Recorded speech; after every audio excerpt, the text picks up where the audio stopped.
అంతో ఎంతో ఎమ్మెల్యే స్థానాలు ఎక్కువ బీఆర్ఎస్కి ఉన్నాయి. తర్వాత ఎంపీగా కూడా భారతీయ జనతా పార్టీ కూడా అక్కడ పాగవేయడం అనేది జరిగిందన్న. సో ఒక డీసీసీ అధ్యక్షులుగా నెక్స్ట్ కాంగ్రెస్ పార్టీ బలోపేతానికి ఏందన్న వ్యూహాలు ఏం రచిస్తుంది?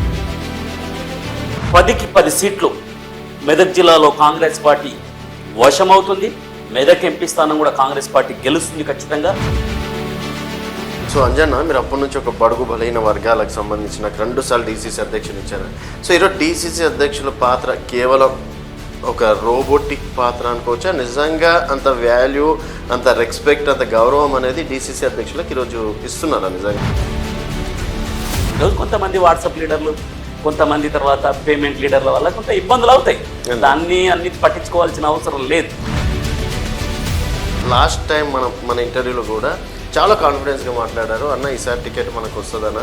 అంటే మెరుపు కళలు అంటున్నారా, లేకపోతే నిజంగా ఇంకా కాంగ్రెస్ పార్టీని నమ్ముకుంటున్నారా? ఒకవేళ నా కేపబిలిటీ లేకపోతే నాకు జిల్లా ప్రెసిడెంట్ ఇవ్వకపోదు కదా. నేను ఎమ్మెల్యే టికెట్ ఆశిస్తానంటే రేవంత్ అన్నకు తెలుసు, పిసిసి అధ్యక్షులకు తెలుసు, జిల్లా పెద్దలందరికీ కూడా తెలుసు. టికెట్ నిజంగా ఇవ్వాల్సింది మిస్ అయింది, అన్యాయం జరిగింది అనే మాట వాస్తవం.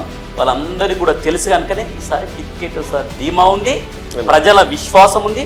ఖచ్చితంగా టికెట్ వస్తే 100% అంజన్న గెలిపించాలని ప్రజలు కోరుకుంటున్నారు.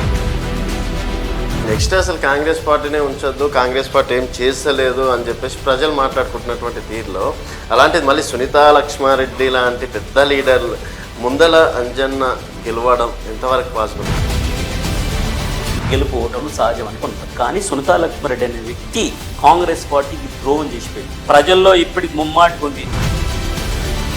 సారు కేసీఆర్ తర్వాత కారు అంతా గ్యారేజ్ పోయిందని. బీసీ బిడ్డగా మాట్లాడండి. 42%, 43% కామారెడ్డి డిక్లరేషన్ ప్రకారం అన్నారు. సార్ బీసీలకి రేవంత్ అన్న సర్కారు, కాంగ్రెస్ సర్కారు కామారెడ్డి డిక్లరేషన్ ప్రకారం ఎన్ని హామీలు నెరవేర్చింది? కామారెడ్డి డిక్లరేషన్ ప్రకారం బీసీ బిడ్డలకు ఉద్యోగాల్లో కానీ, హాస్టల్స్లో కానీ జ్యోతిరాపుల హాస్టల్ను బలోపేతం చేసి వారు చేయడం జరిగింది. అన్నిటికన్నా ముఖ్యంగా ఒక పేదోడు, ఒక బీసీ వర్గాలు తలెత్తుకునే విధంగా పిసిసి ప్రెసిడెంట్ మహేష్ అన్న. వెల్కమ్ టు తెలంగాణ వెలుగు. నేను మీ రాజు. ప్రస్తుతం మనతో పాటు మెదక్ డీసీసీ ప్రెసిడెంట్ అంజనేయుల్ గౌడ్ గారు ఉన్నారు. నమస్తే అంజన్న. నమస్తే. ఎట్లున్నారన్న? Very fine. సో మొత్తానికి రెండోసారి కూడా డీసీసీ అధ్యక్షులుగా మెదక్లో, యాక్చువల్గా మెదక్ అంటేనే మనకేంది కల్వకుంట్ల ఫ్యామిలీ కావచ్చు, కేసీఆర్ కుటుంబం కావచ్చు, బీఆర్ఎస్ గడ్డ అడ్డలాగా అనిపిస్తుంటుంది. అట్లాంటి ఏరియాలో మీరు డీసీసీ ప్రెసిడెంట్గా సక్సెస్ఫుల్ అవుతున్నారని చెప్పేసి అనుకోవచ్చా? 100% సక్సెస్ఫుల్గానే అవుతున్నాం. అది కాంగ్రెస్ అంటేనే మెదక్ అడ్డా గడ్డ కాంగ్రెస్కే. ఎవరికి ఏంది అది సొంతం కాదు. ఎందుకంటే అమ్మ ఇందిరాగాంధీ పోటీ చేసిన జిల్లా, పెద్దలు బాగారెడ్డి గారు, పెద్దలు దామోదర్ రాజనరసింహ గారు, పెద్దలు గీతారెడ్డి గారు, ఇప్పుడు పెద్దలు మైనంపల్లి హనుమంతరావు గారు, జగ్గన్న గారు, ఇలా చాలామంది సీనియర్ నాయకులు, పెద్దలు స్వర్గీయ మదన్ మోహన్ గారు, క్లాసుంటి వెళ్ళిన జిల్లా అది. ఓకే. ఆ జిల్లాకు ప్రాముఖ్యత ఉంది. ఎందుకంటే ఆ జిల్లాలో ఇందిరాగాంధీ గారు వచ్చిన తర్వాత ఉమ్మడి జిల్లా ఉన్నప్పుడు బీడీఎల్ అయితేనేమి, బిహెచ్ఎల్ అయితేనేమి అలాంటి పెద్ద పారిశ్రామిక రంగానికి పెద్దపీట వేయడం జరిగింది. మెదక్ జిల్లాకు వచ్చే వరకు ఏంటంటే మంచి సారవంతమైన భూములు, పంటలకి, వ్యవసాయ రంగానికి పెట్టినలు, నిజాం షుగర్ ఫ్యాక్టరీ అంటే ఒకప్పుడు, తర్వాత చెరుకు రైతులు కూడా చాలా ఉండరు. అక్కడికి ఏంటంటే రైతాంగం మీద ఎక్కువ ఆధారపడే జిల్లా మెతుకుసీమగా పేరు వచ్చింది. అంటేనే ఆ రోజు మెదక్ జిల్లాకి అంత ప్రాముఖ్యత జిల్లా. కాలక్రమేణా కొంతమంది మ్యాన్ప్లేటింగ్ ద్వారా కొంతమంది కొన్ని ప్రయోజనాల కోసానికి అడ్డా గడ్డ అనుకుంటే అది మెదక్ జిల్లా ఎప్పుడు కూడా ఎవరు అడ్డా కాదు. అది కాంగ్రెస్ పార్టీకి పుట్టిల్లు లాంటిది. కాంగ్రెస్ పార్టీకి ఎప్పుడు కూడా తర్వాత కాంగ్రెస్ పార్టీని ఆశీర్వదించే జిల్లాల ఒక జిల్లా తీసుకుంటే మెదక్ జిల్లా అన్న. సో అలాంటి జిల్లాల ఇప్పుడు చూసుకున్నట్టయితే అంతో ఎంతో ఎమ్మెల్యే స్థానాలు ఎక్కువ బీఆర్ఎస్కి ఉన్నాయి. తర్వాత ఎంపీగా కూడా భారతీయ జనతా పార్టీ కూడా అక్కడ పాగవేయడం అనేది జరిగిందన్న. సో ఒక డీసీసీ అధ్యక్షులుగా నెక్స్ట్ కాంగ్రెస్ పార్టీ బలోపేతానికి ఏందన్న వ్యూహాలు ఏం రచిస్తున్నారు అనుకోవచ్చు? ఎందుకంటే మీరు ఒక ప్రథమ పౌరుడు అనుకోవచ్చు. ఈరోజు పిసిసి ప్రెసిడెంట్ స్టేట్లో ఎంత పవర్ఫుల్లో జిల్లాలో అంజనేయుల్ గౌడ్ అన్న అంత. నేను ఎన్ఎస్ఏ యూత్ కాంగ్రెస్ పార్టీ ద్వారా అంచెలంచెల ఎదిగిన వ్యక్తిగా నాకున్న పరిజ్ఞానంతో మెదక్ జిల్లాలో కొన్ని అనివార్య కారణాల వల్ల కొంత టిక్కెట్ల ఇవ్వడం వల్ల కొంత జరిగిన మాట వాస్తవం.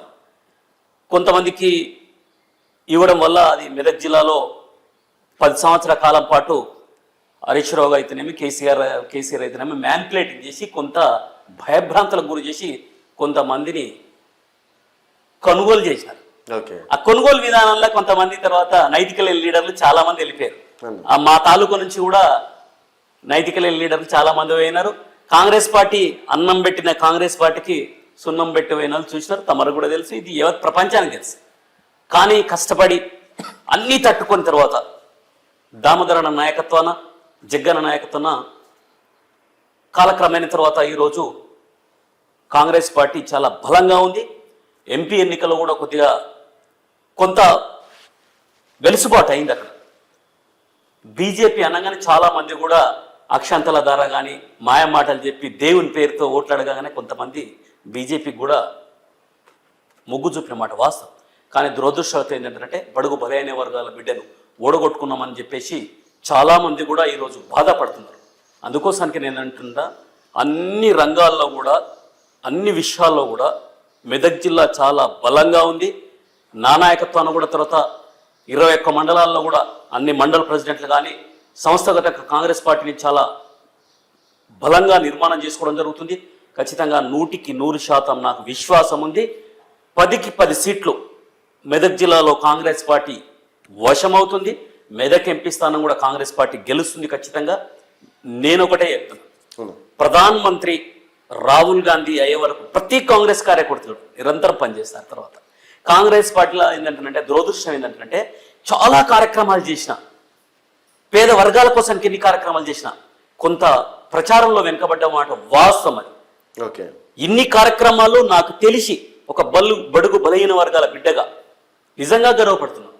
ఈరోజు ఉచిత విద్యుత్ అయితేనేమి, సన్న బియ్యం అయితేనేమి, రేషన్ కార్డు అయితేనేమి, రుణమాఫీ అయితేనేమి, చదువుకున్న పిల్లలకు మంచి రెసిడెన్షియల్ హాస్టల్స్ అయితేనేమి, ఇంటిగ్రేటెడ్ హాస్టల్స్ అయితేనేమి, ఈరోజు తర్వాత యంగ్ ఇండియా స్కిల్ యూనివర్సిటీ అయితేనేమి అన్నీ కూడా ఉపయోగంలో వచ్చినాయి. ప్రతి తాలూకాలో కూడా 250 కోట్లతోని ఒక మంచి స్కూల్ తర్వాత ఈరోజు రావడం జరుగుతుంది. అంటే అది విద్యా విధానంలో 10 సంవత్సరాల కాలంలో చాలా మట్టుకు కూడా తర్వాత వెనుకబడ్డది. మీకు ఒకటే ఆలోచించాలి, ఈరోజు జోన్ల వ్యవస్థ ఏర్పాటు చేసి మెదక్ని సిరిసిల్ల జిల్లా వారు తెలంగాణ ఏలినలో 10 సంవత్సరాల్లో మొత్తం ఆయన మెదడు రంగడించిన ఆయన తర్వాత ఈరోజు మెదక్ జిల్లాకి ఎంత అన్యాయం జరుగుతున్నది ప్రతి పౌరుడికి తెలుసు, ప్రతి యువకునికి తెలుసు, ప్రతి ఉద్యోగస్తునికి తెలుసు. ఆ విధంగా అస్తవ్యస్తంగా ఈరోజు చేయడం జరిగింది.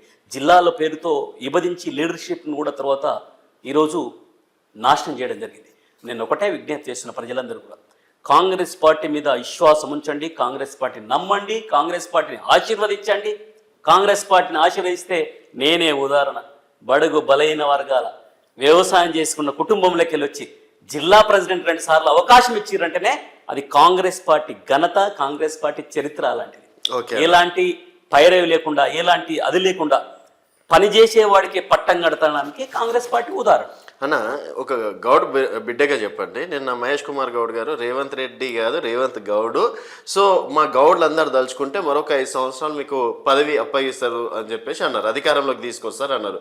సో నిజంగా గౌడ్స్ అందరూ ఈరోజు రేవంత్ రెడ్డి గారు వెంబడే ఉన్నారు అనుకోవచ్చా? అంటే గతంలో కేసీఆర్ ఉన్నప్పుడు గౌడ్స్ సంబంధించి 15% రిజర్వేషన్ చేసిండ్రు వైన్ షాప్లో కావచ్చు, తర్వాత గౌడ్స్ సంబంధించి వాళ్ళకి అంటే తాటి ఎక్కేటప్పుడు కావచ్చు, ఆ సామాన్లు కావచ్చు, తర్వాత వాళ్ళకి ఇన్సూరెన్స్ కావచ్చు, వాళ్ళకి బీమా కావచ్చు, ఇట్లా చెప్పుకుంటూ పోతే ఆయన వంతుగా ఆయన గౌడ్స్కి ఏదో చేసిండు.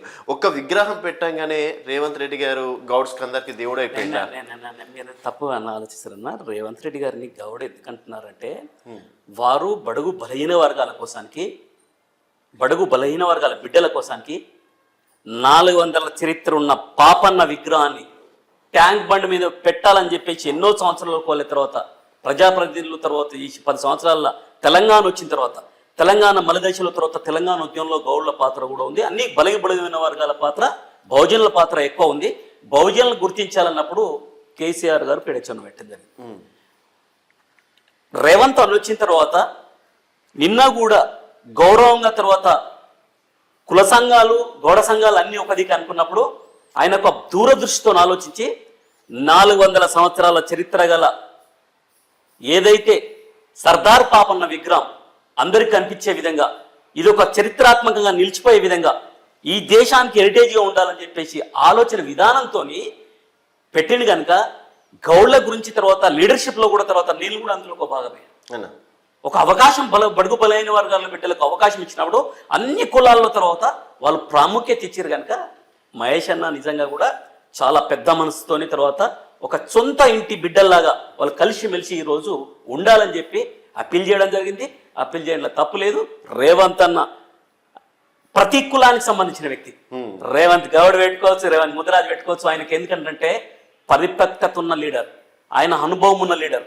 వాళ్ళు ఎంత అనుభవం ఉన్నదంటే ఒక విద్యా విధానం మీద కానీ కుల సంఘాల మీద కానీ తర్వాత అనగారిన వర్గాల తర్వాత ఈరోజు అట్టడుగులు ఉన్నారు కనుక వాళ్ళు తీసుకురావాలని తాపత్రయంతో ఊతురు తప్ప కానీ ఇంకో కానే కాదు. కొంతమంది 10 సంవత్సరాల తర్వాత వారు ఒకటి గమనించాల. శ్రీకాంత్ సారి మలదశ యుద్ధంలో శ్రీకాంత్ సారి తల్లికి 10 సంవత్సరాలు కాలర్గా తిరిగింది, సెక్రటరీ చుట్టుముడి తిరిగింది. ఆమెను గౌరవించినారు. సాక లైలమ్మ మన్మరాల్ని గౌరవించినారు. గద్దర్ బిడ్డను గౌరవించినారు.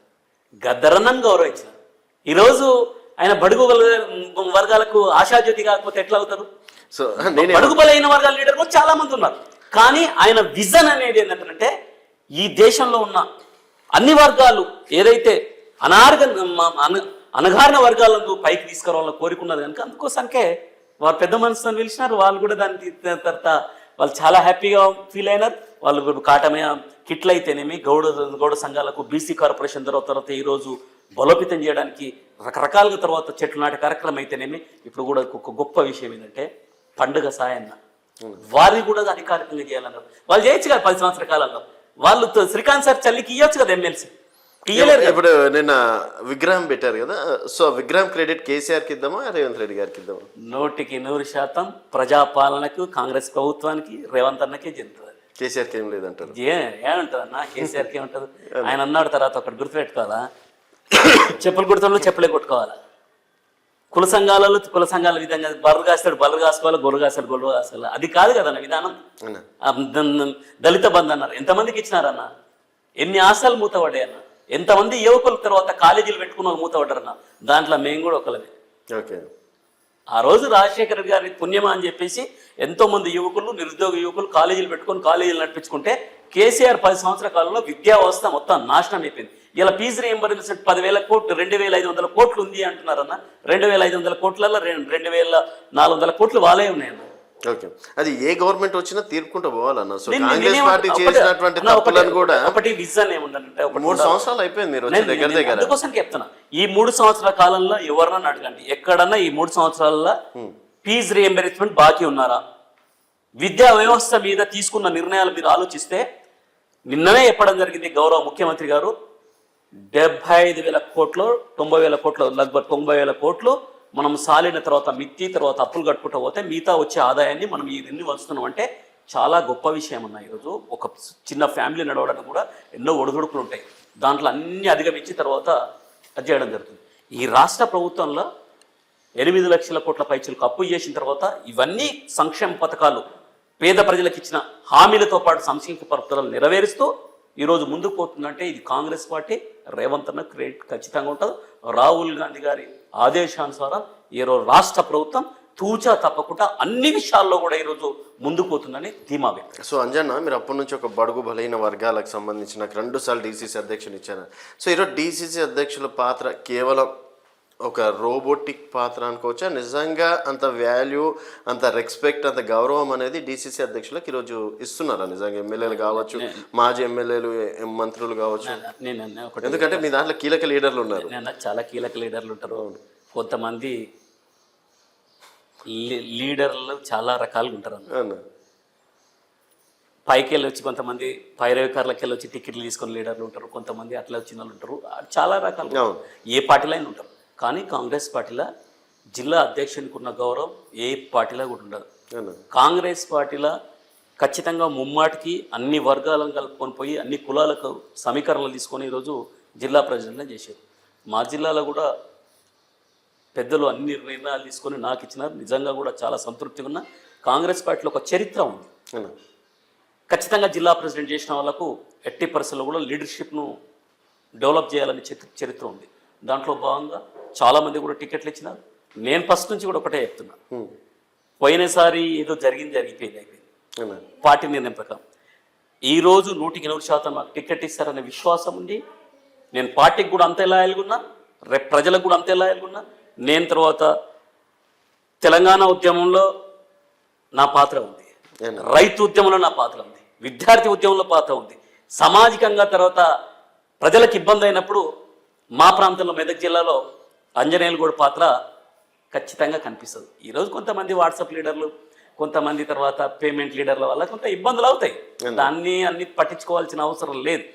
నైతిక విలువల కట్టుబడి నేను రాజకీయాల్లో ఉన్న ఖచ్చితంగా నిజంగా చెప్తున్నా, దామోదర నా ఆశీర్వాదం కానీ, జగ్గన్న ఆశీర్వాదం కానీ, మైనంపల్ల నా ఆశీర్వాదం కానీ, ఇప్పుడు ఎమ్మెల్యే రోహిత్ కానీ అందరం కూడా కలిసికట్టుగా అందరు ఇన్ఛార్జీలతో పార్టీని మమేకమై తీసుకెళ్తున్నాం తప్ప ఎవరు దీంట్లో అది ఉండరు. ఎవరు అందరూ కూడా ఒకటే లైన్, ఎవరికైనా ఒకటే line, Congress party line. Congress party డిసిప్లిన్గా ఉంటుంది. ఓకే.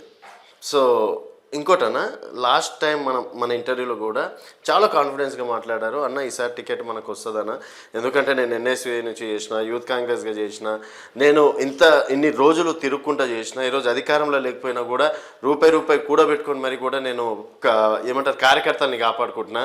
కరెక్ట్ సమయంలో మా లీడరు, మాకు పెద్ద దిక్కు అనుకున్న ఆమె ఈరోజు పార్టీ వదిలిపెట్టి వెళ్ళిపోయింది. సో భారం మొత్తం నేనే మోసిన. ఆయన పార్టీ ఆ టైంలో చూడలేదు, ఇప్పుడు అధికారంలో ఉన్నప్పుడు మిమ్మల్ని చూస్తుందని చెప్పేసి అంటే మెరుపు కళలు అంటున్నారా, లేకపోతే నిజంగా ఇంకా కాంగ్రెస్ పార్టీని నమ్ముకుంటున్నారా, లేకపోతే డిసిసి అధ్యక్షులు? నేను చాలా స్పష్టంగా చెప్తున్నా, అప్పుడు అన్యాయం జరిగిన మాట వాస్తవం. నేను పార్టీని కాపాడిన విషయం మాత్రం వాస్తవం. ఆ రోజు పార్టీ ఎవరైనా పెద్ద లీడర్ అనుకుంటారో, ఎవరైతే కాంగ్రెస్ పార్టీ భిక్షాదార 4 పర్యాలు ఎమ్మెల్యే అయినరో, ఆవిడ పార్టీలోకి వెళ్ళి పోయిన తర్వాత పార్టీని భుజస్కంధాలు అప్పగించిన. నేను అదే అంటున్నా, చాలా మట్టుకు మ్యాన్పులేట్ లీడర్లు చాలా అయినారు. కొంతమంది అదే లీడర్షిప్ అనుకొని అదే లీడర్లు అదే టికెట్లు ఎప్పుడు ఒక రకంగా ఒక క్రైటీరియా ప్రకారం జరిగాయన్నా. జరిగేది ఏదో జరిగింది. నేను పార్టీకి క్రమశిక్షణ గల కాంగ్రెస్ నాయకునిగా నా వంతు పాత్ర ఆ ఎలక్షన్లో కూడా పోషించిన. ఇప్పుడు నిజంగా కూడా 45 సంవత్సరాల నుంచి మా ఏరియాల తర్వాత బడుగు బలహీన వర్గాలకు టికెట్ ఇవ్వలేరు. నేను మొన్న నిజంగా కూడా నీతో ఇంటర్వ్యూలో చెప్పిన మాట వాస్తవం. నాకు విశ్వాసం ఉండే కాంగ్రెస్ పార్టీకి నిజంగా కూడా కష్టపడ్డ కార్యకర్తగా నన్ను ఉంటున్నాను చెప్తున్నాను కదా. నేను మినిమం తర్వాత చెప్తున్నా, నాకు అదే టైంలో టికెట్ ఇచ్చి ఉంటే నేను ఖచ్చితంగా గెలిచేవాడిని. కానీ ఇప్పుడు పార్టీ కూడా అది గ్రహించింది. ఖచ్చితంగా అందరినీ మనలో ఉండడానికి అవకాశం జిల్లా ప్రెసిడెంట్గా ఇచ్చింది, సేవ చేయడానికి. జిల్లా ప్రెసిడెంట్గా మీరు అన్నట్టుగా నేను ఒకవేళ నా కేపబిలిటీ లేకపోతే నాకు జిల్లా ప్రెసిడెంట్ ఇవ్వకపోతారు కదా. నేను ఎమ్మెల్యే టికెట్కి ఆశిస్తానంటే రేవంత్ నాకు తెలుసు, పిసిసి అధ్యక్షులకు తెలుసు, జిల్లా పెద్దలందరికీ కూడా తెలుసు. టికెట్ నిజంగా ఇవ్వాల్సింది మిస్ అయింది, అన్యాయం జరిగింది అనే మాట వాస్తవం. వాళ్ళందరికీ కూడా తెలుసు కనుకనే ఈసారి టికెట్ ధీమా ఉంది, ప్రజల విశ్వాసం ఉంది. ఖచ్చితంగా టికెట్ వస్తే 100% అంజన్న గెలిపించాలని ప్రజలు కోరుకుంటున్నారు. అయితే నెక్స్ట్ అసలు కాంగ్రెస్ పార్టీనే ఉంచొద్దు, కాంగ్రెస్ పార్టీ ఏం చేస్తలేదు అని చెప్పేసి ప్రజలు మాట్లాడుకుంటున్నటువంటి తీరులో, అలాంటిది మళ్ళీ సునీతా లక్ష్మారెడ్డి లాంటి పెద్ద లీడర్లు ముందల అంజన్న గెలవడం ఎంతవరకు పాసిబుల్ అన్న? ఎందుకంటే మొన్న కాంగ్రెస్ పార్టీ అంత గాలిలో కూడా సునీతా లక్ష్మారెడ్డి గారు గెలవడం అనేది జరిగింది. అలాంటిది నెక్స్ట్ ఇంకా బీఆర్ఎస్ఏ రావాలి, కేసీఆర్ రావాలి అని చెప్పేసి కోరుకుంటున్న ప్రజలు ఈసారి ఒకటి గుర్తెట్టుకున్నా. నేను ఒకటే చెప్తున్నా, సునీతా లక్ష్మారెడ్డి మొన్న గెలుపుల ప్రజల తీర్పేం కాదు. ఆడ కొన్ని సమీకరణలు అక్కడ చేంజ్ అయినాయి కనుక కొంత జరిగిన మాట వాస్తవం. నేనే చెప్తున్నా కదా, ఎంత కష్టపడ్డ తర్వాత అప్పుడే మాకు కొత్త క్యాండిడేట్ కావడం, కొద్దిగా మేము ప్రజల్లో కూడా కొద్దిగా లేట్ కావడం, కొన్ని జరిగినాయి. దాంట్లో అందరి పాత్ర ఉంది. ఎవరి తర్వాత ఏంటంటే దాన్ని అధిష్టాన వరకు ఒకసారి టికెట్ ఇచ్చినాక మనం కూడా అన్ని కూడా శిరసావించాలన్న. గెలుపు ఓటర్లు సహజం అనుకుంటాం. కానీ సునీతా లక్ష్మారెడ్డి అనే వ్యక్తి, నేను ఇప్పుడే చెప్తున్నా, కాంగ్రెస్ పార్టీకి ద్రోహం చేసిపోయింది. ప్రజల్లో ఇప్పటికి ముమ్మాటికి ఉంది. నువ్వు అంటున్నావు తర్వాత కేసీఆర్ సార్ రావాలంటే అన్న ఒకటే చెప్తున్నా, నీకు ఇంతమంది కూడా చెప్పిన సారు కేసీఆర్ తర్వాత కారు అంతా గ్యారేజ్ పోయిందన్న. ఇప్పుడు ఎందుకంటే అర్థం చేసుకోండి, ఈరోజు తెలంగాణ ప్రాంతంలో పేదోడికి రేషన్ కార్డు ఇవ్వడం, 10 సంవత్సరాలు ఇవ్వలేని కార్డు ఇవ్వడం తప్ప, ఫ్రీ కరెంట్ ఇవ్వడం తప్ప, ఫ్రీ బస్సు ఇవ్వడం తప్ప, రెసిడెన్షియల్ ద్వారా తర్వాత పిల్లలకి బాగా చదువుకోవడానికి అవకాశం కల్పించిన తప్ప, పిల్లలకు ఉద్యోగాలు కల్పించిన తప్ప, మరి ఇవన్నీ కూడా తర్వాత వాళ్ళ సరే, కాలంలో- ఇన్ని నేనేమంటాను ఒకటే- చేసి- నేనేమంటాను, ఇన్ని నేను- చేసి నేను ఒకటే ఎందుకు ప్రజలు రోడ్ల మీదకి వస్తుండ్రు? నేను అన్న ప్రజలు రోడ్ల మీద ఉంటే కొన్ని జరిగిన మాట వాస్తవం నేనే ఒప్పుకుంటున్నా కదా. ఇప్పుడు వచ్చిండ్రు యూరియా కోసానికి ప్రజలు రోడ్ల మీద వచ్చినారు. అవునా? అప్పుడున్న యాప్ ఏదైతుందో స్టేట్ యాప్ ద్వారా అయితే ఈజీ అయిపోయింది, సెంట్రల్ యాప్ పెట్టింది. ప్రజలకు కూడా తర్వాత ఆ విషయం ఇంకా తెలియలేదు, అవగాహన వస్తుంది, ప్రజలు కూడా అన్ని గమనిస్తారు. కాంగ్రెస్ పార్టీ ద్వారానైతేనే అన్ని సంక్షేమ పథకాలు అందడానికి కానీ, పేదోడికి కొద్దిగా గౌరవంగా ఉండడానికి ఇప్పుడు ఇందిరమ్మ ఇండ్లు తర్వాత ఎన్ని ఇళ్ళు అన్న ఒక్కొక్క కాన్స్టిట్యూన్సీకి 3,500 ఇళ్ళు ఇచ్చినారు. అన్నీ కూడా కట్టుకుంటున్నారు. మీరు ఏ విలేజ్ అయినా పోయి చూడండి. తర్వాత అవునా? పార్టీలు అతీతంగా ఈరోజు రేషన్ కార్డు పార్టీలు అతీతంగా ఈరోజు ఇవన్నీ కూడా సంక్షేమ పథకాలుగా. మళ్ళీ మీకు ఒకటి అర్థం కావాలి, ఆ రోజు కేసీఆర్ గారు ఏం చేసినారన్న, కాళేశ్వరం పేరుతో ఇప్పుడు మా ఏరియాలో కూడా చాలా కాలువలు దవ్వి రద్దు చేసినారు. కాలువలు దవ్వి రద్దు చేసినారు. చేసి ఏంటంటే 6 లక్షలు 7 లక్షలు ఇచ్చినారు. అలా సిద్దిపేట ప్రాంతాల్లో 20 లక్షలు తీసుకున్నారు. ఒక్కొక్క ప్రాంతానికి ఒక రకంగా విధానం ఉండే. ఇప్పుడు కాంగ్రెస్ పార్టీ విధానం అట్లా కాదన్న, అందరికీ ఒకటే యూనిఫామ్. ఇప్పుడు నీకు చెప్తున్నాం కదా, షాదీ ముబారక్ ఈరోజు కళ్యాణ లక్ష్మి చెక్కులు ఆగుతున్నాయి తర్వాత అని గగ్గోలు పెట్టి రోడ్ల మీద వచ్చినారు. అలా ఒకసారి అర్థం చేసుకోండి అన్న, మీరు కూడా ఎడ్యుకేటెడ్గా, మీరు కూడా ఒక జర్నలిస్ట్గా ఒకసారి వాళ్ళు ఇచ్చిన విధానం ఏంది, ఆ ఇచ్చిన జీవోను ఒక సామాన్యుడు ఛాలెంజ్ చేస్తే కోర్టు స్టే ఇచ్చింది. ప్రభుత్వం ఈ రోజు ఖచ్చితంగా తనదు చచ్చిపోయే మంది అయితే తాగరు కదన్న. కాంగ్రెస్ పార్టీకి అది తర్వాత నష్టమే కదా. మేము కూడా ఖచ్చితంగా తర్వాత పేదోడికి వెలుసుబాటుగా ఉండాలనే కోరికే కదా మాకు కూడా. నేను యాజ్ కార్యకర్తగా ఒక జిల్లా ప్రెసిడెంట్ గా నేను కూడా తర్వాత ముఖ్యమంత్రి గారి దృష్టికి తీసుకెళ్తా, మంత్రుల దృష్టికి తీసుకెళ్తా, ఇది ఖచ్చితంగా ముమ్మాటికి ఉండాలని చెప్పే వ్యక్తినిమే కదా. మేమేం పేద ప్రజలకు అన్యాయం చేయలేదు కదా. వాళ్ళు ఇచ్చిన దాన్ని వాళ్ళు తప్పు చేసి ఈ రోజు కాంగ్రెస్ పార్టీ మీద చేస్తున్నారు. ఈ రోజు 22 ఏళ్ళ భూమి పోయింది అంటున్నారు. ఆ రోజు భూములు దోసుకున్న వాళ్ళు 22 ఏళ్ళ తర్వాత ఇదే హరీష్ రావు, ఇదే కేటీఆర్ ఈ సిటీల సరౌండింగ్ల తర్వాత ఈ రోజు హైదరాబాద్ పెట్టి ఎన్ని భూముల గవర్నమెంట్ కు ఆదాయం అయిందని ఈరోజు. అరే అట్లా ఎందుకు ఆలోచిస్తలేరు? ప్రజలు ఆ వైపు కూడా ఆలోచిస్తున్నారు. నేను చెప్తున్నా, నిరూపించడానికి సిద్ధంగా ఉన్నాం. ఈ రోజు మెదక్ జిల్లాలో కానీ, మెదక్ ప్రాంతంలో కానీ 22 ఏళ్ళ ఎవడి భూములు పోయినాయి. పేదోడు భూమి పోతే మేమే ముందుండి కొట్లాడు. ఆ రోజు ఇదే కేసీఆర్ గారు, ఇదే కేటీఆర్ గారు వాళ్ళ బినామీల పేరుతో 1000 ఎకరాల భూములు రోజు దన్నుకున్న తర్వాత రైతు బంధు వేసుకున్న చరిత్ర. ఇప్పుడు రైతు బంధుకు అట్లా కాదు కదన్నా. రైతు బంధు 10 సంవత్సరాల కాలంలో ఎప్పుడన్నా రుణమాఫీ చేసినా ఒక్కసారి తర్వాత చేసినారు. వాళ్ళు ఎప్పుడు చేసినా ఒకసారి వయసులు అమ్ముతారు, ఒకసారి ఏమో రోడ్లు టెండర్ తాకట్టు పెడతారు, ఇంకోటి అది చేస్తారు. అట్లా కాదు కదన్నా కాంగ్రెస్ పార్టీ. కాంగ్రెస్ పార్టీకి ఒక నిర్దిష్టమైన ఉంటుంది, సంపద పెంచాలా, సంపద ప్రజలకు ఇవ్వాలని కోరుకుంటా తప్ప కానీ కాంగ్రెస్ పార్టీలో వారిలాగా కుటుంబ పాలన లేదు. కాంగ్రెస్ పార్టీ అనేది నిరంతరం ప్రజల కోసానికి పనిచేసే పార్టీ. మీరు చాలా సందర్భాల్లో అన్నారు కాంగ్రెస్ పార్టీలో తర్వాత ఈరోజు రోలెక్కుతున్నారు, బలమైన నాయకులు ఉన్నారు అంటే బలమైన నాయకులు ఎవడన్నా చెప్పానల్లా, ఎవడన్నా మాట్లాడతాడా అన్న కేసీఆర్ ముంగట? మా దాంట్లో ప్రజాస్వామ్యం ఉంది. ఖచ్చితంగా ముఖ్యమంత్రి గారు ప్రశ్నిస్తారు, ప్రెసిడెంట్ ప్రశ్నిస్తారు. అవసరం అనుకుంటే తర్వాత వాళ్ళ క్రమశిక్షణ దాటితే ప్రెసిడెంట్ గారు చూసుకుంటారు. అది అవన్నీ విధాల తర్వాత ఎవరి పనులు వాళ్ళు చేసుకుంటారు, ఎవరి విధానం అనుకుంటారు. వాళ్ళ దాంట్లో మొత్తం ఏకఛత్రవర్తి మొత్తం కుటుంబ పాలన ఉంటుంది. ఉంటే కేటీఆర్ నడుస్తుంది, హరీష్ రావు నడుస్తుంది, లేదంటే వాళ్ళ ఇంకొకరు ఆయన చుట్టం నడుస్తుంది. కానీ ఇట్లా అట్లా కాదు కదన్నా. ఇప్పుడు నేను చెప్తున్నా కదా, వాళ్ళకుంటే దమ్ముంటే తర్వాత ఈరోజు ఒక బీసీ వర్గాల బిడ్డకు కానీ, ఒక మైనార్టీ వర్గాన్ని కానీ, తర్వాత ఇలా బడుగు బలైన బిడ్డలకు వాళ్ళ ప్రెసిడెంట్ ఇవ్వమని ఇస్తారా, వర్కింగ్ ప్రెసిడెంట్ ఇస్తారా అని అట్లా కూడా ఆలోచించాలి కదా.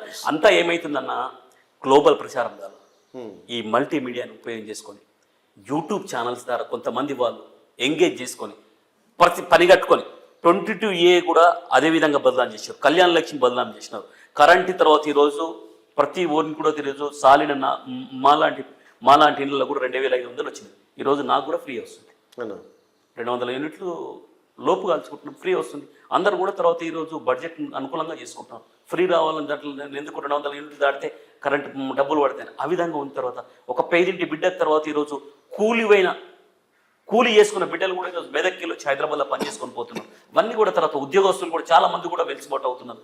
ఇప్పుడు ఇదంతా కూడా తర్వాత ఇది పేద ప్రజల కోసం చేసింది కదా. ఉద్యోగాలు ఇవ్వలేదంటావా? ఒక్కసారి ఆలోచన చేసుకోని చెప్పి వాళ్ళు ఇప్పుడు ఏమంటారంటే నిన్ననే సన్నత్ నగర్లో చేసినారు. వాళ్ళు 70 కోట్లు ఖర్చు పెడితే ఈరోజు 2000 కోట్లు ఖర్చు పెట్టి తర్వాత సన్నత్ నగర్ చేస్తే వాళ్ళ క్రెడిట్ వేసుకుంటారు. ఇది ఎక్కడ అన్యాయం అనేది?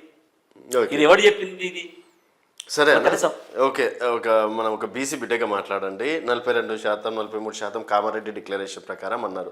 సరే, బీసీలకి రేవంత్ అన్న సర్కారు, కాంగ్రెస్ సర్కారు కామారెడ్డి డిక్లరేషన్ ప్రకారం ఎన్ని హామీలు నెరవేర్చిందంటారు? అన్న నేనేమంటున్నా, కామారెడ్డి డిక్లరేషన్ ప్రకారం బీసీ బిడ్డలకు ఈరోజు ఉద్యోగాల్లో కానీ హాస్టల్స్లో కానీ జ్యోతిరావు హాస్టల్ను బలోపేతం చేసి వారు చేయడం జరిగింది. అన్నిటికన్నా ముఖ్యంగా ఒక పేదోడు, ఒక బీసీ వర్గాలు తలెత్తుకునే విధంగా పిసిసి ప్రెసిడెంట్ మహేష్ అన్న చేసినారు. పొన్న మనకు బీసీ వెల్ఫేర్ మినిస్టర్ ఇచ్చినారు. ఇప్పుడు సీతక్కకి ఇచ్చినారు, సురేఖకి ఇచ్చినారు. ఇట్లా చెప్పుకుంటూ పోతే చాలా కూడా నాకు జిల్లా ప్రెసిడెంట్ రావడం కూడా ఒక బీసీ బిడ్డగా అంత అవకాశం ఇచ్చినారు. రేపు కూడా ఇట్లనే జరుగుతుంది. వాళ్ళ దాంట్లో అట్లా వాళ్ళ చెప్పు చేతుల్లో ఉంటుంది. ఉండే వాళ్ళకి టీఆర్ఎస్లు ఇస్తారు. ఇప్పుడు అట్లయితే అన్న ఇది ఇట్లా కాంగ్రెస్లో ఎట్లా ఉంటుందా? ఇది కాంగ్రెస్ పార్టీ అనేది సెంట్రలైజ్ పార్టీ. కాంగ్రెస్ పార్టీ అనేది విశ్వం లాంటిది. టీఆర్ఎస్ అనేది ఒక అగ్గిపెట్టె లాంటిది. ఏంటంటే వారు కూడా మీరు ఆలోచన చేయండి అన్న. నేను కూడా పెద్ద మనసును ఆలోచించుకోవాల్సిన అవసరం ఉంది. ఈరోజు మలిదేశ ఉద్యమంలో శ్రీకాంత్చారి చనిపోతే కనీసం ఆ కుటుంబాన్ని ఆదుకున్న పాపాన పోలేరు. ఆమె ఎన్నోసార్లు శాపనార్థాలు పెట్టింది. కానీ ఈరోజు పరిస్థితి, అందశ్రీ రాసిన పాటకి ఈరోజు విలువ ఉంది, గద్దర్కి ఈరోజు విలువ ఉంది, ఈరోజు శ్రీకాంత్ సార్ చెల్లికి విలువ ఉంది, ఈరోజు సాకల ఐలమ్మ వంశానికి విలువ ఉంది, ఈరోజు పేదింటి బిడ్డకు నాకు విలువ ఉంది, పేద వర్గాలకి మీకు డీసీసీ ప్రెసిడెంట్ రెండోసారి ఇచ్చినందుకు ఇంత బాగా డబ్బా కొడుతున్నారు. డబ్బా అనగా నేనేమంటున్నా, విలువ అనేది డబ్బా ప్రతిసారి నాకు ఒక విషయం నేను డబ్బా ఎప్పుడు కొట్టానన్నా. నేను యూత్ కాంగ్రెస్ నాకు ఎన్నోసార్లు అవకాశం వస్తే, యూత్ కాంగ్రెస్ అవకాశం వస్తే వేరే వాళ్ళకి వేరే ప్రాంతానికి ఇస్తే పార్టీ డెవలప్ అవుతుందని కోరుకునే వ్యక్తి నేను. తర్వాత నేను డబ్బా గిబ్బా కొట్టానన్నా. నాకు డబ్బాలతో రాలే, ఇది కూడా డబ్బా కొడక రాలే. కష్టపడ్డా, రేపు కూడా ఇప్పుడు ప్రజల్లో కష్టపడుతున్నా. కాంగ్రెస్ పార్టీ జెండా వేసుకొని ఈరోజు కూడా తిరుగుతున్నా. నేనేమంటున్నానంటే కాంగ్రెస్ పార్టీ బలంగా తయారైతే ఈ పేద వర్గాలకు, నాలాంటి కుటుంబాలకు మేలు జరుగుతుందని తప్ప నాకు నేను ఇప్పటి వరకు కూడా ఏ మంత్రి దగ్గరకు పోయి పైరవి చేయ, ఎవరి దగ్గరకు పోయి తర్వాత నేను పైరవిలు తీసుకొని పోను. నేను ప్రజల కోసానికి పనిచేస్తాను, ప్రజల కోసానికి ఉంటాను. నువ్వు అన్నది తర్వాత ఏంటంటే టికెట్ ముమ్మాటికి వస్తాను. నా టికెట్ అనేది నేను ఎలిజిబుల్ అన్న, టికెట్ ఎట్టి పరిస్థితులు ఇస్తారు. నేను డబ్బా కొడితే టికెట్ ఇస్తారు అనుకుంటే దానికి దీనికి సంబంధం లేదు. కానీ కాకపోతే ఏంటంటే కాంగ్రెస్ పార్టీ జిల్లా అధ్యక్షుడిగా, ఒక కాంగ్రెస్కి బట్టి వర్కర్ను కాపాడుకోవాల్సిన బాధ్యత నా మీద ఉంది. చాలా మంది డబ్బా కొట్టే వాళ్ళు ఎట్లుంటారు తెలుసా అన్న? మధురకిలో వస్తే టికెట్ తీసుకుంటారు, వాడు ఈ ఈవెంట్ అయిపోతుంది, ఇంకో ఈవెంట్కి పోతాడు, వాడు పోయి డబ్బా కొడతారు. వాడిని డబ్బా కొట్టడం అంటే కానీ నాదేంతనా? నేను ఎన్ఎస్ఐలా చాలా కాలం పట్టి పనిచేసిన, యూత్ కాంగ్రెస్లో పనిచేసిన, లా ఇలా పలేసుకున్న తర్వాత రూల మీద తిరిగిన, ధర్నాలు చేసిన, తర్వాత పేద విద్యార్థుల కోసం చేసిన, చెరుకు రైతుల కోసం చేసిన, మొక్కజొన్న రైతుల కోసం చేసిన, ఈరోజు త్రిబుల్ ఆర్ భూముల కోసం చేసిన, కాళేశ్వర భూముల కోసం చేసిన. నేను ఇన్ని చేసిన నీ డబ్బా ఎట్లా కొడతానా? నేను డబ్బా అనేది మా వాడే తీసేయండి అసలు నాకు వర్తించదు అది. ఎందుకంటే నేను ఇన్ని కష్టపడి ఈరోజు నేను ఏంటంటే నాకు గౌరవంగా ఇచ్చిన పదవి తప్ప ఇది నేను తర్వాత ఎంబడిపడి తర్వాత పైరో తెచ్చుకున్న పదవి కాదు ఇది. నేను ఈరోజు పార్టీని కాపాడుతారనే విశ్వాసంతో ఇచ్చిన పదవి. అందుకోసానికే దాని విశ్వాసంగా అనుగుణంగానే నేను పనిచేస్తాను. నా నాయకత్వం కాంగ్రెస్ పార్టీ బలంగా ఎదగాలని కోరుకునే వ్యక్తిని. రేపొద్దున ముమ్మాటికి కూడా నా పరిధిలో కాంగ్రెస్ పార్టీ చాలా బలంగా ఉన్నదని ఆశిస్తున్నా. ఖచ్చితంగా తర్వాత దాంట్లో కూడా నువ్వు అన్నట్టుగా అన్నీ చూస్తావు, నువ్వే చూస్తావుగా. ఇంకా 2 సంవత్సరాల తర్వాత ఆంజనేయుల గౌడ్కి ఏ పొజిషన్ ఉంటాడు ఇక్కడనే, తర్వాత నీకే ఇంటర్వ్యూ ఇస్తా, నీకే చేస్తా. డెఫినెట్ 3 సంవత్సరాల తర్వాత మళ్ళీ మనం కలవడం అనేది కూడా 100%. ఏందన్నా అంటే ఈ మధ్య మైనంపల్లి హనుమంతరావు గారు బాగా లైక్ చేస్తున్నట్లున్నారు మిమ్మల్ని. ఎక్కడ చూసినా మీది మైనంపల్లి నేనైతే నేను ఇట్లా ఉంటాను. తను పార్టీ కోసానికే పనిచేస్తాడు. ఆయనకు వ్యాపారాలు లేవు, ఆయన తర్వాత బిజినెస్ లేదు, ఆయన ఒకటి ఇది తర్వాత ఏదో ఏమంటారు మీరు ఇంతకుముందు ఆయనకి వర్తించదు. ఏంటంటే ఆయన నిరంతరం ప్రజల కోసానికి సేవ చేయాలి, ప్రజల కోసానికి దగ్గర కావాలా, ఏదో రకంగా ప్రజల్లో ఉండాలా, ప్రజలకు సేవ చేయాలి. ఆయన అధికారం ఉన్నా లేకపోయినా మైనంపల్లి అనేది ఒక బ్రాండు. ఆయన నిరంతరం తర్వాత ఆలోచన విధానం అంతా డెవలప్మెంట్ మీద, గ్రామాల డెవలప్మెంట్ మీద ఉంటుంది. వారు ఎట్టి పరిస్థితుల్లో కూడా వారికి నాకున్న అనుబంధం ఎట్లా అంటేనంటే అన్నల తమ్ముళ్ళ అనుబంధం, తండ్రి కొడుకుల అనుబంధం. వారు ఏంటంటే వాళ్ళకి నిజంగా నాకు ఇన్ని సంవత్సరాలు రాజశేఖర్ తర్వాత బాగా నచ్చిన నాయకుడు ఎవరు అన్నట్టుంటే మైనంపల్లి అనమాట. ఎందుకని అంతగానో? అంటే మేము తక్కువ టైంలో అటాచ్ అయినాం. మొన్నటి వరకు ఆయన టీఆర్ఎస్ లోనే ఉండే కదా. టీఆర్ఎస్లో అంటే నేనేమంటున్నా నేను రాజశేఖర రెడ్డి లేనప్పుడు నాకు గాడ్ ఫాదర్ రాజకీయంగా ఓడలేరు. మేము తర్వాత నిరంతరం ఇప్పుడు కూడా ప్రజల్లో పనిచేసినాం, ఇప్పుడు కూడా ప్రజల్లో పనిచేస్తున్నా. ఆయన విధానం ఏంటంటే ఏదైతే నేను ఆలోచిస్తానో ఆ పేద ప్రజలకు సెరువు కావాలని కోరుకున్నాడు కనుక అందుకోసానికి అతి దగ్గర అయింది అంతే. ఓకే. సో ఈసారి నర్సాపూర్లో కాంగ్రెస్ జెండా ఎగురుతుంది అనుకోవచ్చా? 100% కాంగ్రెస్ జెండా నర్సాపూర్లో ఎగురుతుంది. ఎట్టి పరిస్థితులు కూడా సునీతా లక్ష్మారెడ్డి గారు అక్కడ ఆ ప్రాంతానికి చేసింది శూన్యం. వారు ఏంటంటే పదవుల కోసానికి ఆకాంక్ష తప్ప వాళ్ళ ప్రాంత అభివృద్ధి మీద వాళ్ళ దృష్టి లేదు. వాళ్ళ పేద వర్గాల కోసానికి వాళ్ళ పెద్దగా చరిత్ర కూడా వాళ్ళకి ఏం పోరాటం చేసింది లేదు. వాళ్ళకి సర్వే వారి మామగారు కానీ వాళ్ళ భర్త గారు కానీ కాంగ్రెస్ పార్టీలో చాలా కాలం పాటు ఉన్నారు కనుక అప్పుడు ఒక అఫెక్షన్ ఉండే ప్రజలకి. ఆ కుటుంబం కాంగ్రెస్ కుటుంబం వాళ్ళని గెలిపించుకోవాలని ఉండే. 4 పర్యాయాలు కూడా వాళ్ళని కాంగ్రెస్లో ఎట్లా చూసుకున్నారు, ఏ విధంగా గెలిపించారు అనేది వారి అంతరాత్మకు తెలుసు. నేను అందుకే ఎప్పుడు అంటుంటాను తర్వాత సునీతా లక్ష్మారెడ్డి నర్సాపూర్ ద్రోహి, నర్సాపూర్ కాంగ్రెస్ పార్టీ ద్రోహి అని ప్రకటించిందని చెప్పేసి మొట్టమొదటిగా సస్పెండ్ చేయించింది నేనే, ఆమెను ద్రోహిగా ప్రకటించింది నేనే. దాంట్లో వ్యక్తిగతంగా ఆమెకు నాకేం పెద్ద వేదాలు ఏం లేవు, కానీ పార్టీ పరంగా మాత్రం ఖచ్చితంగా ఆమెను విభేదిస్తాను. ఖచ్చితంగా విభేదించే సస్పెండ్ చేయడం జరిగింది. కాంగ్రెస్ పార్టీ అన్ని అవకాశాలు ఇచ్చిన తర్వాత కాంగ్రెస్ కన్నతల్లి లాంటి కాంగ్రెస్ పార్టీని విడిచిపెట్టిపోవడం చాలా దురదృష్టకరం. వ్యక్తిత్వం ఉన్న మనిషి అనుకున్నాను. ఆమె వ్యక్తిత్వం తప్పి ఈరోజు కూడా కాంగ్రెస్ పార్టీని విమర్శిస్తుంది. అదే సునీతారెడ్డి సేమ్ లైన్లో అవే లైన్ కోసం టీఆర్ఎస్ పార్టీని విమర్శించింది. ఆమె ఏం స్వార్థం? ఆమె పదవుల మీద ఆకాంక్ష తప్ప ఏం లేదు. ఇప్పుడు మీరు అన్నారు చూడన్న, డబ్బా కొట్టే వాళ్ళు కొంతమంది వెనకేసుకొని, కొంత భజన పర్లను వెనకేసుకొని తర్వాత ఈ విధంగా రాజకీయాలు చేసి వాళ్ళు ఊరు, నేను కాదనట్లే. అది కొంతకాలం మాట జరుగుతుంది. రాజకీయాలలో ఎవరిదైతే నిర్దిష్టంగా ప్రజల కోసం పనిచేస్తారో వాళ్ళకు లాంగ్గా ఉంటారు. వారు కూడా 5 పర్యాయాలు మీరు అనవచ్చు, అరే ఏమన్నా 5 పర్యాయాలు గెలిచింది కదా, మరి వాళ్ళు కూడా అంటే అన్న 5 పర్యాయాలు గెలిచిందంటే నర్సాపూర్ ప్రజలకు తెలుసు ఎట్లా గెలిచినారు. ఇప్పుడు ఏమన్నా టీఆర్ఎస్ అని చెప్పేసి ఏమన్నా నిధులు అడ్డుకోవడం కావచ్చు, ఇందిరా మిల్లులు అడ్డుకోవడం కావచ్చు, అట్లా ఏమైనా చేస్తున్నారా? మళ్ళీ ఎక్కడ ఆమె క్రెడిట్ వచ్చేసి ఇప్పుడు కాంగ్రెస్ పార్టీ ఒక విధానం ఉంది. ఎమ్మెల్యేలకు కూడా ఎక్కడ కూడా తర్వాత వాళ్ళకి ఇలా సీఎం రిలీఫ్ ఫండ్ వస్తుంది, ఏమన్నా అడ్డుకుంటున్నారు వాళ్ళ ఆమెకి ఏంటంటే అధికార ధామంతో ప్రోటోకాల్ పేరుతో గొడవలు చేస్తుంటారు తప్ప, కానీ ఆమె గొడవ చేస్తారు తప్ప, కానీ ఆమెను ఓడు అడ్డుకున్నాను. ఆమె ఆ ప్రాంతానికి చేసింది ఏముందని అడ్డుకోవడానికి. ఆమె నిజంగా కోర్టును అప్పుడు అధికారంలో సీఎం చాలా మందికి కేసీఆర్ దగ్గరనే, ఆమె అప్పుడు కాంగ్రెస్ పార్టీలో ఉన్న సీఎంల దగ్గరనే ఆమె స్వలాభం కోసానికి చూసుకుంది తప్ప, కానీ మరి అక్కడ ఏముంది ఆమె చెప్పుకోదగ్గ చేయడానికి? ఎమ్మెల్యే ఎవరున్నా చేస్తారు, అది ఎవరున్నా చేసే పని కదా. ఇప్పుడు మీరే అన్నారు, నేనే అన్నారు, నేను కాంగ్రెస్ పార్టీ పొగడత చేస్తే ఏ అన్నా 2 సార్లు ఇచ్చినందుకు డబ్బా కొడుతున్నారు అంటే అన్నారు. మీరే మీ నోటితో అన్నారు. నేనెందుకంటే ఒక కాంగ్రెస్ పార్టీ జిల్లా అధ్యక్షులుగా పార్టీ చేసిన విధానం మీరు చెప్తే మీరు అట్లా అంటే, ఆమెను 25 సంవత్సరాలు కాంగ్రెస్ పార్టీ మోసింది. 25 సంవత్సరాల తర్వాత 5 సంవత్సరాలు ఇప్పుడు టీఆర్ఎస్ కార్యకర్తలు కూడా మోసింది. వారు ఏమి ఎలుగబెట్టినట్టు? నేను ఏమంటానంటే హైదరాబాద్ కూతవేటు దూరంలో ఉన్న ఆమె ఇన్ని పర్యాయాలు ఎమ్మెల్యే మంత్రి అయినా ఆ ప్రాంతానికి చేసిన శూన్యం. వారు ఆ పదవిలు అనుభవించిన దానికి అక్కడ విధంగా తర్వాత డెవలప్మెంట్ పెద్దగా చేయలే. ఈ కాంగ్రెస్ హయాంలో ఉన్న అభివృద్ధి తప్ప టీఆర్ఎస్లో 10 సంవత్సరాల కాలంలో ఏమిలాంటి అభివృద్ధి పెద్దగా నోచుకోలేదు. నర్సాపూర్ ప్రజలు చెప్తారా? కాంగ్రెస్ పార్టీ వచ్చినాక డెవలప్ అవుతుంది, రేవంత్ అన్న వచ్చినాక డెవలప్ అయింది, రేవంత్ వచ్చిన నాయకత్వంలో డెవలప్ అయింది అన్న. నాయకత్వం అనేది కాంగ్రెస్ పార్టీ నాయకత్వం, రేవంత్ అన్న నాయకత్వం, మహేష్ అన్న నాయకత్వం. ఇప్పుడు కాంగ్రెస్ పార్టీ వచ్చినాక రేషన్ కార్డులు ఏ విలేజ్ లో రాలేవాడు. నువ్వు రేషన్ కార్డులు కాకుండా తర్వాత నువ్వు ఏ విలేజ్ లో తర్వాత నీకు రుణమాఫీ కాలేదు వాడు. 80% రుణమాఫీ, 20% అక్కడక్కడ కొన్ని సాంకేతికత వల్ల తగ్గింది. నేను కూడా చెప్తున్నాను, నేను కూడా రైతు బిడ్డనన్నా. నేను కూడా రోడ్ల మీద కొట్లాడిన తర్వాత సునీతారెడ్డి లెక్క పదవుల కోసం కాశపడి వాడిని వీని జోక్కుంటా పోలే. తర్వాత నేను ఇంకో లెక్క నేను తర్వాత పైరవీలు తెచ్చి నేను చేయలే. నేను ఈవెంట్ ప్రోగ్రామ్ నాయి కావు, ఈవెంట్ ప్రోగ్రామ్ వాట్సాప్ లీడర్ కానీ నేను ప్రజల కోసం పనిచేస్తా, నిరంతరం ప్రజలతో ఉంటా, ప్రజల మనిషిగా నేను ముద్ర వేసుకుంటా. కొంతమంది గిట్టనోడు ఏదో మాట్లాడితే వానికి సమాధానం చెప్పుకోవాల్సిన అవసరం లేదు. నేనేమంటున్నానంటే, నేను వాట్సాప్ లీడర్ అయితే నిజంగానన్నా నేను భయపడతాను. నేను రేపైనా ప్రజలకు వెళ్తా, రేపు ప్రజలతో తెలుసుకుంటూని, ప్రజల మధ్యలో ఉంటూని, ప్రజల కోసానికి వాళ్ళ పక్షాన్ని ఇవ్వడే లీడర్ నేను. తర్వాత వాళ్ళ లెక్క నేను ఈవెంట్లు వేసుకొని నేను కేవలం నర్సాపూర్ ప్రాంత బిడ్డగా నర్సాపూర్ అభివృద్ధి కావాలని కోరుకుంటా. కానీ ఇప్పుడు కూడా చెప్తాను కదా, అనుకున్నంత అభివృద్ధి కాలేదని బాధపడుతున్నా.